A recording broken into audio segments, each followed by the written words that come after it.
Fernando perdeu tudo. Traído, humilhado e arruinado, viu seu negócio desmoronar diante de seus olhos. Mas, no momento em que acreditava estar derrotado, uma voz inesperada trouxe a verdade que ele jamais imaginou ouvir. Eu vi quem roubou sua fortuna. Uma menina, pequena, observadora, e dona de um segredo que poderia mudar tudo. Agora, Fernando não queria apenas seu dinheiro de volta. Ele queria justiça. E sua vingança estava apenas começando.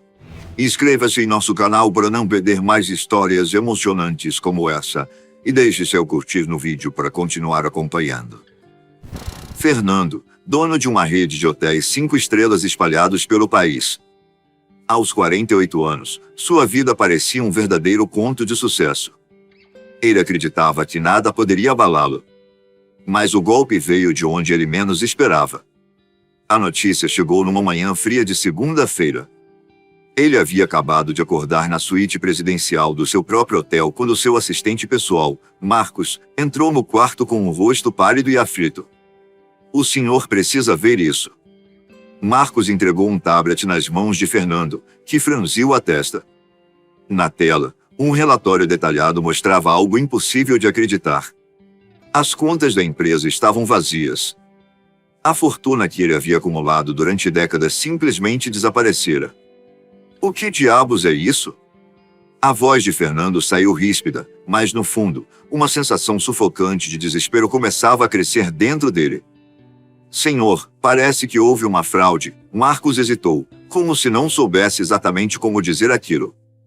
Fernando, ainda de roupão de seda, deslizou os olhos pelo relatório. Transações milionárias haviam sido feitas ao longo dos últimos meses, desviando dinheiro para contas do exterior. O mundo de Fernando começou a girar. Ele sentiu um nó apertar sua garganta, o suor frio escorrendo pela nuca. Isso não pode estar certo, murmurou, levantando-se apressado, tropeçando nos próprios pés. Em minutos, Fernando estava no escritório da presidência do hotel, exigindo explicações. Mas Roberto não estava lá. Tampouco Carlos. O telefone de ambos caía direto na caixa postal. A essa altura, a mídia já havia captado o escândalo, e os jornais começaram a divulgar manchetes devastadoras. Império de Fernando desmorona. Fraude milionária é descoberta. A fortuna estava perdida. Todos os seus hotéis, suas propriedades, seus investimentos. E então, veio o golpe final. Os bancos congelaram suas contas pessoais devido às investigações de fraude e lavagem de dinheiro. Advogados o alertaram de que processos estavam sendo abertos e que ele poderia, inclusive, ser responsabilizado criminalmente pelos desvios que nem sequer cometeu. Era o fim.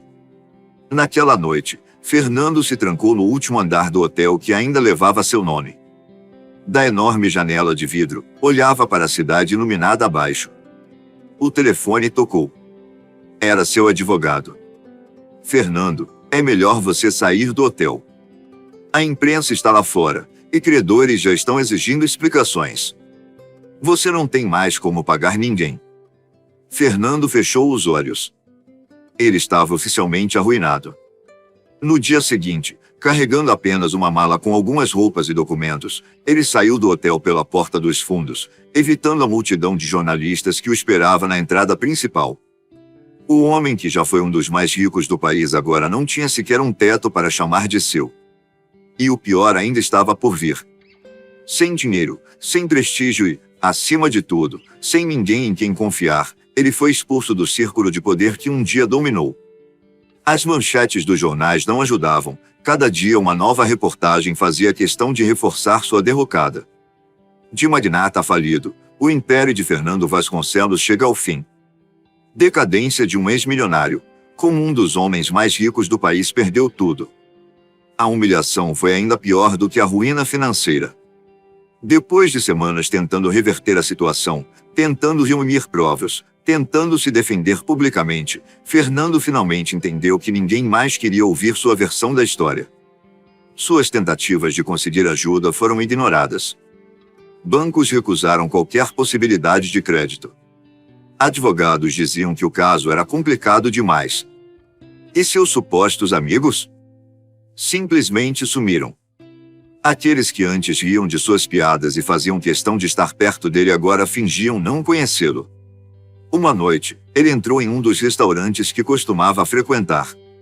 Um local elegante, de garçons bem vestidos e taças de cristal. Assim que pisou ali, sentiu os olhares. O mesmo dono do restaurante, que antes o recebia com sorrisos e vinhos caros, agora se aproximou hesitante. Senhor Vasconcelos, disse, sem a habitual simpatia.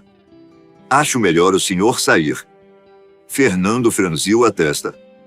Como assim? Sou cliente deste lugar há anos. Sim, mas a gerência prefere evitar problemas. Não queremos envolvimento com esse tipo de situação. Fernando sentiu o rosto queimar. Ele já não era mais bem-vindo ali. Sem dizer nada, virou-se e saiu. Na rua, com o frio da madrugada cortando sua pele, percebeu a verdade mais cruel de todas. Ninguém estava ali por ele, apenas pelo que ele tinha. Sem alternativa, Fernando precisou se reerguer da forma mais dura. Encontrou um apartamento pequeno, decadente, em um bairro muito diferente do que estava acostumado. O local tinha infiltrações, móveis velhos e cheiro de mofo. Não havia mármore, nem vista panorâmica, nem serviço de quarto. Apenas uma cama dura, uma pia manchada e um banheiro com azulejos quebrados. Ao abrir a geladeira pela primeira vez, se deparou com um vazio gélido. Não havia nada ali. Ele, que um dia teve chefes particulares, agora precisaria aprender a viver com o básico. Nos primeiros dias, demorou para se acostumar com o barulho das ruas apertadas, com os vizinhos brigando através das paredes finas. À noite, o som dos carros e das sirenes não o deixava dormir. O luxo, que antes era sua realidade, agora parecia uma lembrança distante, quase como um sonho. Apesar da queda, Fernando não era do tipo que desistia fácil. Com o pouco que lhe restava de dignidade, decidiu tentar um novo começo. Vestiu seu melhor terno, o único que ainda tinha, e foi bater em portas. Primeiro, tentou contatos antigos no setor de hotelaria. Todos recusaram ajudá-lo. Alguns sequer atenderam suas ligações. Um deles, um empresário chamado Raul, que antes o tratava como irmão, sequer o deixou entrar na sala de reuniões. Fernando, me desculpa, mas você entende que ninguém pode se associar a alguém que está envolvido em um escândalo, certo? Minha empresa não pode correr esse risco. Mas você sabe que fui enganado. Fernando tentou argumentar. Raul suspirou, sem emoção. Eu sei. Mas isso não importa. O que importa é o que as pessoas acreditam. E ninguém quer se associar a um nome manchado. Aquelas palavras foram como um soco no estômago. Depois disso, ele tentou empregos menores. Se ofereceu para gerenciar hotéis menores, pousadas, até mesmo tentou cargos administrativos, mas ninguém confiava em um homem que lhe faliu de forma tão suspeita. Um gerente de hotel foi ainda mais cruel. Senhor Vasconcelos, um conselho? Disse ele, cruzando os braços. O senhor devia sair do ramo. Ninguém quer contratar alguém que já perdeu milhões. A humilhação parecia não ter fim. Sem trabalho, sem dinheiro e sem esperança, Fernando começou a entender o que significava estar realmente sozinho. As noites se tornaram longas e silenciosas. Ele passava horas encarando o teto do apartamento sujo, tentando entender como tudo aconteceu tão rápido. Tentava ligar para velhos amigos, mas ninguém atendia. As mensagens que enviava ficavam sem resposta. Seus ex-funcionários, que antes o tratavam com tanta lealdade, agora mal se lembravam dele. O respeito que ele construiu por anos havia sido apagado da noite para o dia. Mas nada foi mais doloroso do que quando ele viu sua ex-esposa, Luísa, saindo de um restaurante de luxo com Roberto, o mesmo homem que roubou tudo dele, ou pelo menos ele desconfiava. Fernando sentiu o chão sumir sob seus pés. Então era isso? Enquanto ele lutava para sobreviver, Roberto desfrutava do dinheiro que possivelmente roubou? Mas ele não tinha como provar nada. Naquela noite, deitado em sua cama dura, Fernando finalmente entendeu que estava sozinho no mundo. Mas se enganava quem pensava que ele ia aceitar isso de cabeça baixa. Se existia algo dentro dele que ainda não havia sido destruído, era sua sede por justiça. A noite estava fria, com um vento cortante que parecia zombar de Fernando enquanto ele caminhava pelas ruas vazias. Seus passos eram lentos, pesados, como se cada um carregasse o peso de tudo que ele havia perdido. O dia tinha sido mais um fracasso. Cansado, faminto e sem vontade de voltar para o apartamento decadente onde agora vivia, Fernando decidiu entrar em um restaurante pequeno, quase escondido entre prédios desgastados. Era um lugar simples, com mesas de madeira gastas e toalhas de plástico já amareladas pelo tempo. A iluminação fraca dava ao ambiente um ar melancólico, mas também acolhedor. Não era o tipo de restaurante onde ele costumava jantar, mas naquele momento, não havia muitas opções. Ele escolheu uma mesa perto da janela e se sentou com um suspiro profundo.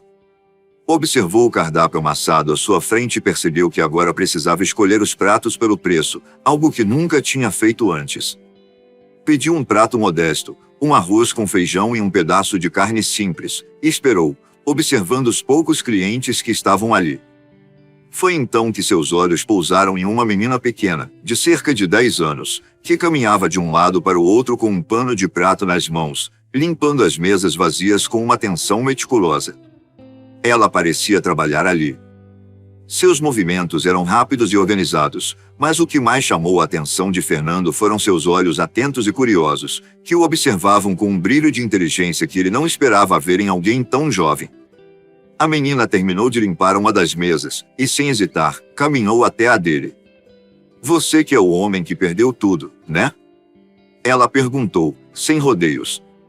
"Eu te vi na TV." Fernando congelou. A pergunta vinda de uma criança o pegou de surpresa. Ele olhou para ela, sentindo o gosto amargo da humilhação subir pela garganta. Mesmo ali, em um restaurante simples, longe do mundo que conhecia, ainda era reconhecido. "E quem te disse isso?" Ele respondeu, forçando um sorriso amargo. "Eu vi no jornal. Meu pai sempre assiste às notícias." A menina puxou uma cadeira e se sentou sem pedir permissão, apoiando os cotovelos na mesa como se estivesse prestes a contar um segredo. Fernando observou a menina com curiosidade. Havia algo nela que o intrigava. Ela não o olhava com desprezo, nem com pena, como tantas outras pessoas haviam feito. Ela olhava para ele como se estivesse tentando entendê-lo. "E o que mais disseram sobre mim na TV?" Ele perguntou, cruzando os braços. A menina inclinou a cabeça e fez uma careta pensativa. "Que você era um milionário muito esperto, mas foi enganado pelo próprio amigo. Que perdeu todos os seus hotéis porque confiou em quem não devia." Ela fez uma pausa e o olhou nos olhos. "É verdade?" Fernando suspirou, massageando as têmporas. "Infelizmente, sim. Eu confiei em um homem que conhecia há mais de 20 anos. E ele me destruiu." A menina franziu a testa e balançou a cabeça, como se estivesse tentando processar aquilo. Então, sem hesitação, disse algo que fez o coração de Fernando disparar. "Eu sei quem roubou seu dinheiro." Eu vi. O mundo pareceu parar por um instante. Fernando piscou, achando que havia ouvido errado. "Como é que é?" Ele perguntou, agora completamente atento. A menina olhou para os lados, como se estivesse prestes a contar algo perigoso. Depois, inclinou-se um pouco mais para frente e sussurrou. "Eu vi um homem entregando dinheiro para outro no hotel onde você era dona." "Qual o seu nome, garota?" disse Fernando. "Camila, senhor." Ele olhou fixamente para Camila, sentindo um misto de choque e esperança. Se o que ela estava dizendo fosse verdade, então aquela menina tinha visto algo que ninguém mais havia percebido. "Camila, você pode me contar exatamente o que viu?" Fernando perguntou, tentando manter a calma, mas a ansiedade era visível em seus olhos. A menina assentiu, mexendo a colher dentro do copo de suco que estava à sua frente. Seu jeito tranquilo contrastava com a tempestade que se formava dentro de Fernando. "Meu pai trabalha com decoração de eventos", começou Camila. "Ele foi chamado para ajudar na organização de um jantar muito importante no seu hotel, quer dizer, no hotel que era seu." Ele sempre me leva com ele quando precisa de ajuda, porque minha mãe trabalha à noite e não tem com quem me deixar. Fernando assentiu, encorajando-a a continuar. No dia desse evento, meu pai estava ocupado ajeitando as mesas na área externa do salão. Eu estava ajudando a carregar algumas caixas com talheres e toalhas. Foi aí que eu ouvi duas vozes na área de serviço, atrás de uma parede de vidro. E o que você viu? Fernando perguntou, inclinando-se sobre a mesa. Camila fez uma pausa, como se estivesse tentando lembrar cada detalhe. E então, ela contou tudo. Um dos homens estava de terno escuro e tinha cabelo grisalho. O outro usava um terno azul e tinha um relógio dourado grande no pulso. Eu só vi os rostos deles de relance, mas dava para perceber que estavam conversando algo sério. Fernando sentiu um calafrio subir pela espinha. Ele já sabia exatamente de quem ela estava falando. O homem de terno escuro e cabelo grisalho só podia ser Carlos Moreira, seu ex-contador. O homem do relógio dourado? Não havia dúvidas, Roberto. Camila continuou. Eu me escondi um pouco, porque achei estranho o jeito como eles falavam. O homem do relógio dourado pegou um envelope grande e disse algo assim: com isso, ninguém nunca vai descobrir. Ele riu e entregou o envelope para o outro. Fernando sentiu o sangue ferver. Ele sabia o que havia dentro daquele envelope. Dinheiro. Suborno. Seu coração disparou. Era a peça que faltava no quebra-cabeça. Ele sempre soube que Roberto tinha controle sobre as finanças da empresa. Mas nunca imaginou que a traição viria com tamanha frieza. Durante anos, ele confiou naquele homem. Compartilhou seus sonhos, dividiu estratégias, deixou que ele tivesse acesso a tudo. Eles brindaram juntos ao sucesso. E, pelas costas, Roberto destruiu. Fernando respirou fundo, tentando conter a raiva. Camila, você tem certeza do que viu? A menina franziu a testa. Claro que tenho. Eu lembro de tudo. E depois disso, meu pai disse que aquele evento tinha alguma coisa estranha. Tinha muita gente importante, mas ninguém parecia realmente interessado na festa. Parecia mais uma desculpa para algum tipo de reunião secreta. Fernando fechou os olhos por um momento. Agora tudo fazia sentido. Naquela época, ele estava focado demais em expandir seus negócios. Não percebeu os sinais. Confiava cegamente em Roberto e Carlos. E enquanto ele trabalhava para construir um império, eles trabalhavam para destruí-lo. Ele abriu os olhos novamente e olhou para Camila. Agora, ele tinha uma testemunha. Você contaria isso para outras pessoas, se fosse necessário? Ele perguntou, sentindo o peso da responsabilidade em cada palavra. Camila inclinou a cabeça de lado, pensativa. Contaria, sim. Se for para ajudar o senhor. Fernando sorriu, mas era um sorriso carregado de emoção. Naquela noite, sentado em um restaurante simples, ele encontrou a chave para recuperar sua dignidade. Mas havia um problema. O que ele podia fazer com essa informação? Roberto e Carlos eram poderosos. Tinham dinheiro, influência, contatos. Se Fernando tentasse acusá-los sem provas concretas, ririam da cara dele e o fariam parecer ainda mais patético. Ele precisava agir com inteligência. Olhou para Camila mais uma vez. Você me ajudou mais do que imagina, Camila. A menina sorriu. Meu pai sempre diz que fazer o certo é mais importante do que ficar calado. Fernando assentiu. Ela tinha razão. A traição de Roberto não ficaria impune. Era hora de começar a planejar sua vingança. Naquela noite, Fernando voltou para o apartamento decadente onde estava morando. Mas, dessa vez, não sentiu o peso da derrota como antes. Pela primeira vez em meses, ele tinha algo que poderia virar o jogo. Uma testemunha. Um detalhe. Uma peça solta no quebra-cabeça.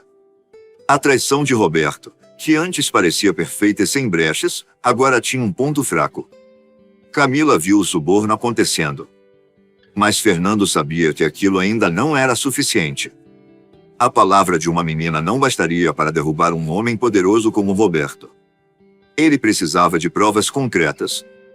Algo irrefutável.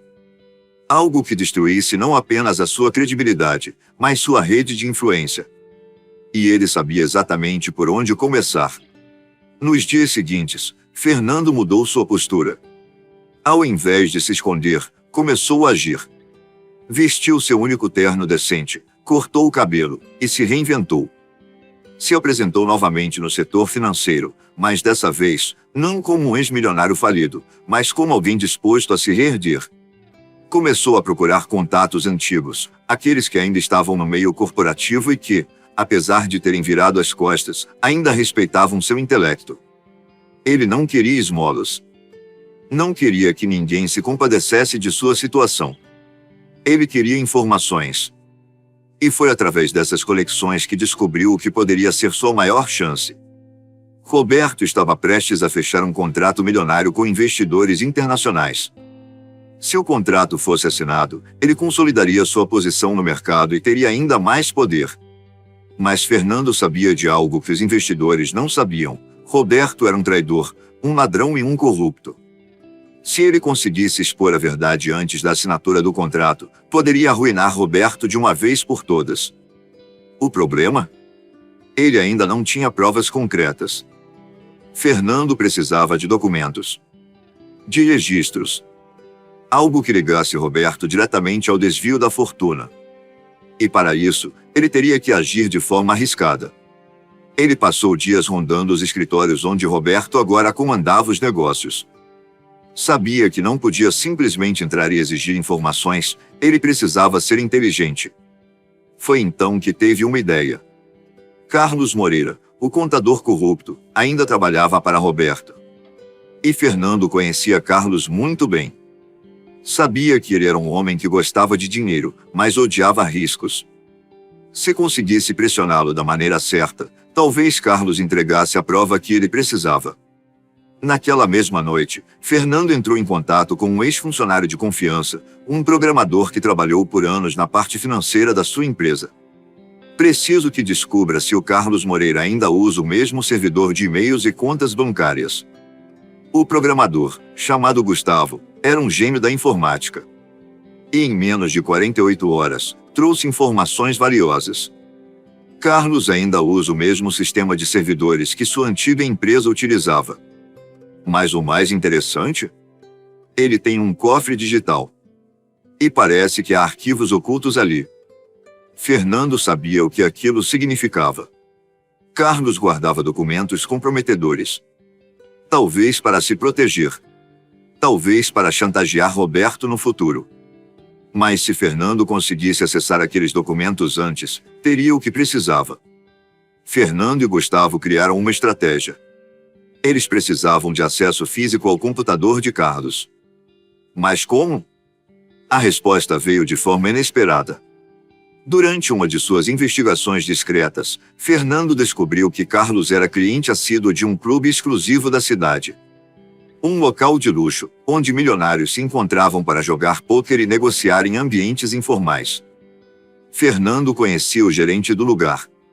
E com um pouco de persuasão, e algumas promessas futuras, conseguiu entrar.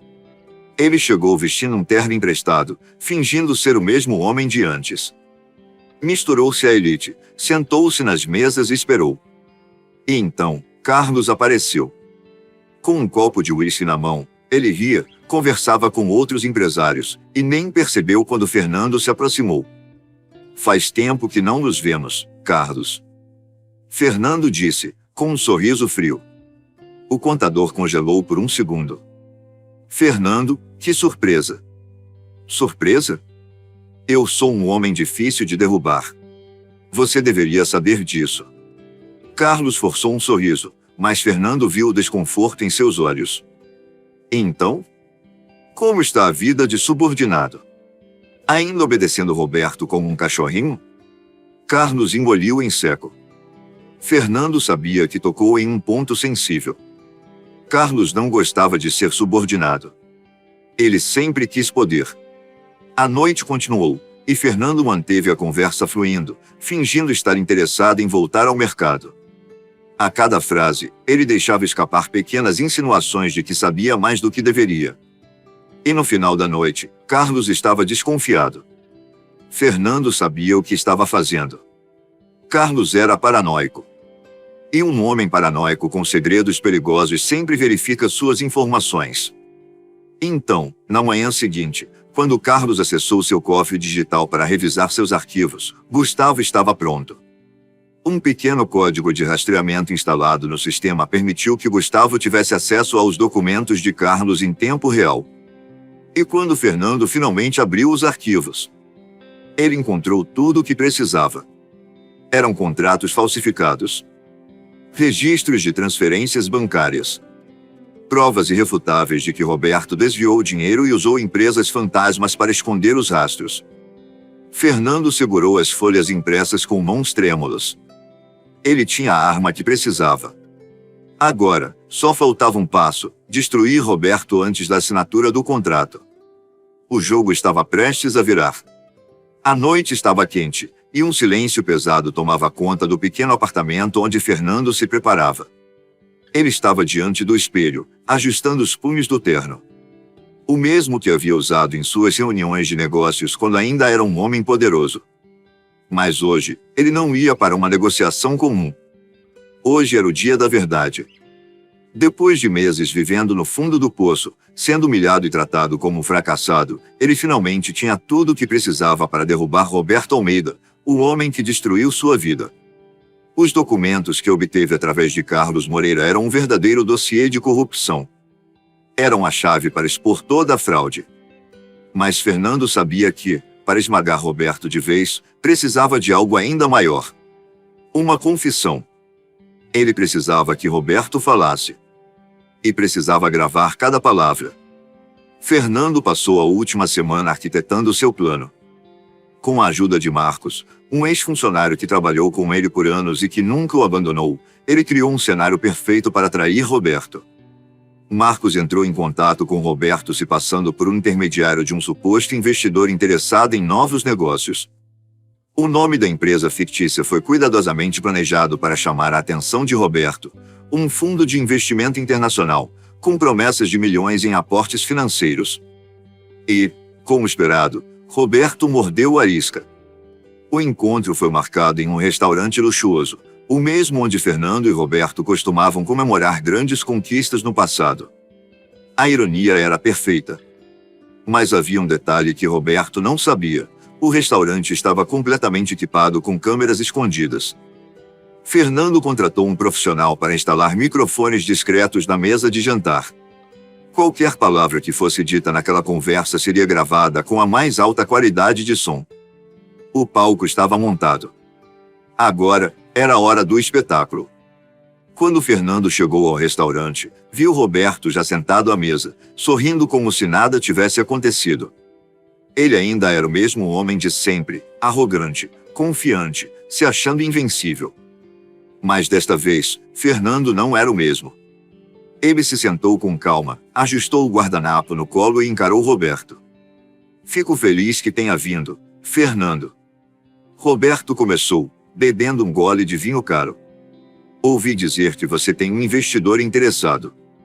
Engraçado, depois de tudo o que aconteceu, eu achei que você nunca mais pisaria nesse tipo de lugar." Fernando sorriu de canto. "A vida dá voltas, Roberto. Você sabe disso melhor do que ninguém." Roberto riu. "É verdade." Ele se inclinou para a frente. "Mas sejamos francos. Você sabe que perdeu. Não adianta tentar recomeçar. O mercado nunca mais vai confiar em você." Fernando manteve o sorriso. "Depende do ponto de vista. Talvez seja você quem esteja prestes a perder." Roberto ergueu uma sobrancelha, claramente curioso. "E por que eu perderia?" Fernando suspirou, fingindo um ar relaxado, mas sentindo sangue fervendo por dentro. Era agora. Ele precisava fazer Roberto falar. "Eu estive investigando algumas coisas, sabe? Pegando informações aqui e ali. E adivinha só? Descobri alguns detalhes muito interessantes sobre as movimentações financeiras da minha antiga empresa."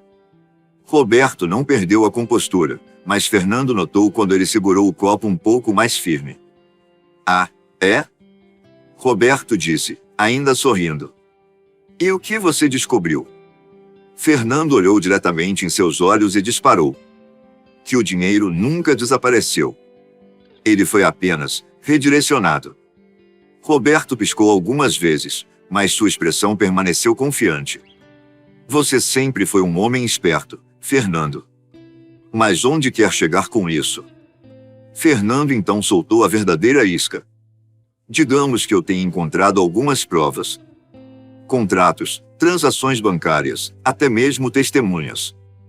Só estou aqui porque quero entender como você teve coragem de fazer isso comigo depois de 20 anos de parceria. O sorriso de Roberto desapareceu. Agora ele estava incomodado. Você não tem provas. Se tivesse, já teria me denunciado. Fernando segurou o riso. O ego de Roberto era sua maior fraqueza. Eu nunca faria algo tão baixo sem te dar a chance de confessar primeiro. Afinal, você sempre foi um ótimo negociador. Roberto se inclinou para trás, observando Fernando. Era como um jogo de xadrez, cada um tentando ler os movimentos do outro. E foi então que o inevitável aconteceu. Roberto, cheio de si, não resistiu e abriu a boca. Você quer a verdade, Fernando? Tá bom, eu digo. Eu fiz isso porque podia. Fernando manteve a calma, mas por dentro seu coração estava disparado. Eu passei anos ajudando você a crescer. Sempre ao seu lado. Mas eu sabia que no fundo, você me via apenas como um coadjuvante. E então, eu percebi que podia tomar tudo. E tomei. Ele pegou um gole de vinho e continuou, agora sem medo. O dinheiro? Foi fácil.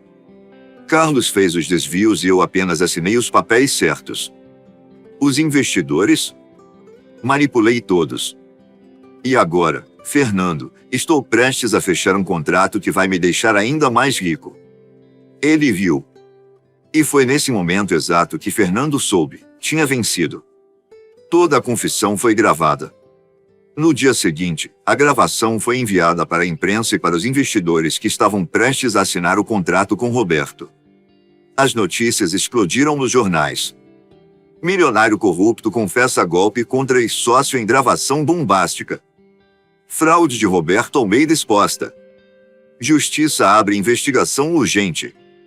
Os investidores, furiosos, cancelaram o contrato imediatamente. Roberto foi exposto como um criminoso. Mas a pior parte veio depois. Com as provas concretas nas mãos da polícia e da Receita Federal, Roberto foi formalmente acusado de fraude, desvio de dinheiro e lavagem de dinheiro. Todos os seus bens foram congelados. E em menos de uma semana, ele perdeu tudo. Fernando, por sua vez, finalmente recuperou sua dignidade. A imprensa o reabilitou, e os poucos aliados que ainda acreditavam nele voltaram a apoiá-lo. A justiça não apenas foi feita, mas foi pública, e Roberto nunca mais teria poder novamente. O jogo havia virado. Fernando Vasconcelos não era mais um homem falido. Ele era um homem vingado. A notícia da queda de Roberto Almeida se espalhou como um incêndio. Jornais, canais de televisão e redes sociais estavam repletos de manchetes sobre a traição, a fraude e a ruína do homem que, até poucos dias antes, era considerado um dos mais influentes empresários do país. Fraude exposta. Ex-milionário grava confissão de traição e destrói antigo sócio. Desmascarado. Roberto Almeida tem bens congelados e responde por fraude milionária. Enquanto Roberto via seu império desmoronar, Fernando assistia tudo de longe, com uma satisfação silenciosa. Não era vingança apenas pelo dinheiro. Era justiça. E, pouco tempo depois, veio a reviravolta que ele não esperava. Os investidores, que antes haviam virado as costas para ele, agora o procuravam. Com a verdade exposta e a sua reputação reabilitada, muitos perceberam o erro que cometeram ao abandoná-lo. Ele começou a receber propostas. Pessoas que antes o ignoravam agora tentavam se reaproximar, oferecendo oportunidades de negócios. Mas Fernando não era mais o mesmo. ele não confiava mais tão facilmente. E, acima de tudo, não tinha mais o mesmo desejo de antes. Pouco a pouco, Fernando recuperou o que Roberto havia tomado dele. Com as provas e os processos correndo na justiça, o tribunal ordenou que parte dos bens de Roberto fosse revertida a Fernando como forma de compensação pelos prejuízos causados. Foi assim que, meses depois, ele reassumiu o controle de sua antiga rede de hotéis. Mas, diferente do que todos esperavam, ele não voltou a ostentar como antes. Dessa vez, ele fez questão de mudar tudo. A primeira coisa que fez foi entrar em contato com funcionários antigos, aqueles que ficaram desamparados após sua queda. Muitos deles, que foram demitidos quando Roberto assumiu o controle da empresa, agora recebiam uma ligação inesperada. "Eu quero você de volta. O verdadeiro dono está de volta." Fernando também passou a olhar para o negócio com outros olhos. Antes, sua única preocupação era o lucro, os números e a expansão. Agora, ele queria que sua empresa fosse algo mais do que apenas uma máquina de fazer dinheiro. Ele reformulou tudo. Criou novas políticas para os funcionários, aumentou salários, melhorou condições de trabalho e fez questão de tornar sua empresa um lugar digno para quem trabalhava nela. Dessa vez, ele não queria apenas ganhar dinheiro. Ele queria fazer a diferença. E, para isso, ele tomou uma decisão que pegou a todos de surpresa. Diante de jornalistas e investidores, Fernando convocou uma entrevista coletiva. Quando subiu no palco, os flashes das câmeras iluminaram seu rosto. Ele estava ali, diante do mundo, não mais como o homem falido e humilhado, mas como alguém que renasceu.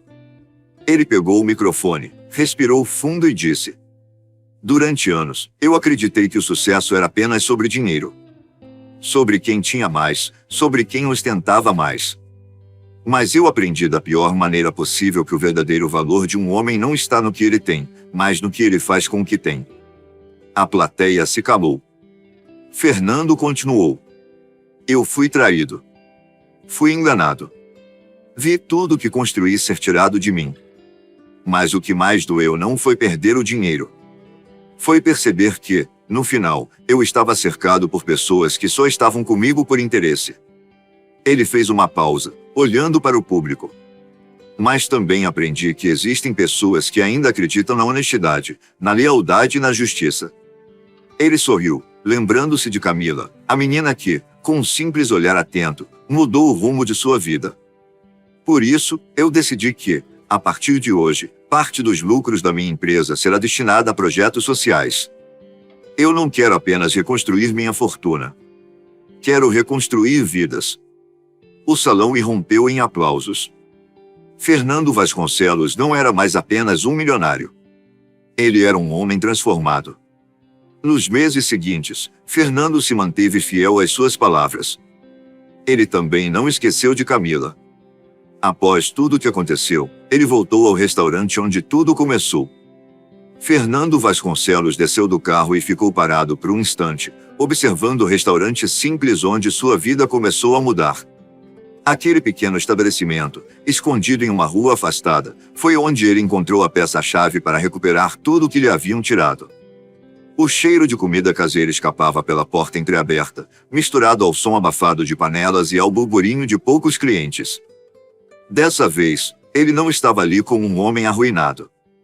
Ele estava ali como alguém que havia aprendido o verdadeiro significado de valor. Respirou fundo e entrou. O ambiente ainda era o mesmo, com as mesmas toalhas de plástico cobrindo as mesas de madeira, os mesmos quadros de receitas antigas pendurados na parede. Mas agora, Fernando via aquele lugar de forma diferente. Foi ali que ele percebeu que nem toda riqueza se media em números. Algumas fortunas eram feitas de caráter, de lealdade e de pequenas atitudes que mudavam destinos. Ele caminhou até o balcão, onde viu o pai de Camila preparando pratos com um olhar concentrado, mas cansado. O homem percebeu sua presença e, por um momento, pareceu surpreso. "Senhor Fernando, não esperava vê-lo por aqui." Fernando sorriu. "Hoje eu não vim apenas para jantar." O homem limpou as mãos no avental e caminhou até ele. "O senhor está bem?" "Estou, mais do que nunca. E tenho algo para vocês." Fernando tirou um envelope do bolso interno do terno e o estendeu para ele. O pai de Camila franziu a testa, hesitante. O que é isso? Fernando olhou nos olhos dele, transmitindo toda a sinceridade que carregava. Não é um pagamento, é um agradecimento. Se não fosse sua filha, eu nunca teria conseguido justiça. O homem arregalou os olhos. As mãos trêmulas abriram o envelope, e ao ver o que havia dentro, ele prendeu a respiração. Era dinheiro. Mas não qualquer quantia. Era o suficiente para reformar o restaurante, investir no futuro de Camila e garantir uma vida mais digna para toda a família. A mãe de Camila, que havia acabado de sair da cozinha, viu a cena e se aproximou, preocupada. O que está acontecendo? O marido lhe entregou o envelope. Quando ela viu o valor, levou as mãos à boca, os olhos marejados de emoção. Senhor Fernando, isso é demais. Nós não podemos aceitar. Fernando balançou a cabeça. Claro que podem. E devem. Esse restaurante merece crescer. Vocês merecem uma vida melhor. O homem olhou para a esposa e, sem conseguir segurar as lágrimas, segurou a mão de Fernando com força. Eu nem sei como agradecer. Isso vai mudar nossas vidas. Antes que Fernando pudesse responder, Camila apareceu. Ela tinha as mãos sujas de farinha, provavelmente ajudando na cozinha. Ao ver a cena, franziu a testa. O que está acontecendo? A mãe dela tentou falar, mas as palavras ficaram presas na garganta.